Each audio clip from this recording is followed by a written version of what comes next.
আসসালামু আলাইকুম, কেমন আছেন সবাই? আজকে ছিল আমার আব্বার ইফতারি।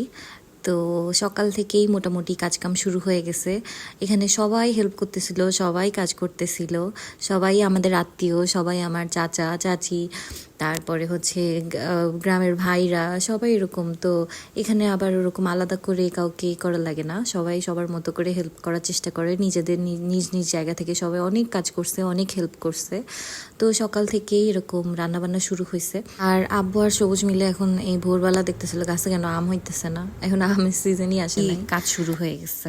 এখানে 4টা ডেক ছিল, ডেক বলবো না হাঁড়ি বলবো, 4টা হাঁড়ি ছিল, ওই 4টা হাঁড়িতেই রান্না হবে আলাদা আলাদা। ওতে কি কই দেখি হাঁড়ির মধ্যে কি কি রান্না করেছো তুমি, দেখো তো। আরে এটা খোলো, এটা খোলো, দেখো হাঁড়ির মধ্যে কি।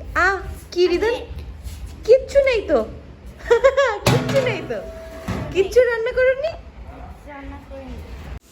তো এখানে সকাল সকাল চলে আসছিল, ওই যে 6:30টার সময়ই মাংস চলে আসছিল, আর ওদিকে তো মশলা কাটাকুটি চলতেছে। এই মাংস হচ্ছে এক ভাগ আবার মসজিদে চলে গেছিল, মসজিদে আলাদা ইফতারি গেছিল। আমাদের আমাদের মসজিদেও আলাদা যায়, আবার বাড়িও আলাদা রান্না হয়।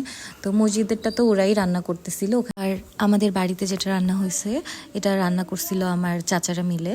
তো হচ্ছে এখানে একজন মানে যিনি মাংস নিয়ে আসছে উনি মাংস কাটাকাটি করতেছিল, আর সবাই দেখতেছিল আর কি। তারপরে লোকজন আসা শুরু করছিল, সবাই কাজকামে সবাই হেল্প করছে।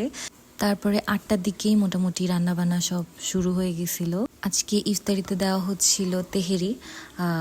এটা এত মজা হয়েছিল আসলে আমি বলতে পারবো না, আমার স্মেলেই আমার রোজা থেকে অবস্থা খারাপ হয়ে গেছিলাম, ভাবতেছিলাম কখন ইফতারের টাইম হবে। আমি গেছিলাম ঢং করতে, ভাই আমি তো নাড়তে পারি নাই, কোনো কাজে হেল্প করতে পারি নাই, গেছিলাম একটু ঢং করতে। তারপরে দেখেন সবাই মিলে গল্প টল্প করতেছিল, আলাপ আলোচনা করতেছিল। এর মধ্যে আমি ভিডিওই করে যাচ্ছিলাম, এর মধ্যে কিছু কিছু ভিডিও আমি মিস করে ফেলেছি, কারণ আমি মাঝখানে ঘুমাই গেছিলাম। এতক্ষণ কিভাবে জেগে থাকবো, সেইটির পরে ঘুমাই নাই। আমাদের আজকে 4 ডেক তেহেরি রান্না হয়েছিল বাসায়, মসজিদে তো আলাদা, কিন্তু বাড়ি রান্না হয়েছিল 4 ডেক। এই যে রান্না মোটামুটি শেষ, এখানে সবাই মিলে দেওয়া থাওয়া করতেছে এখন। আলহামদুলিল্লাহ সবকিছু ভালোভাবে গেছে। আল্লাহ হাফেজ।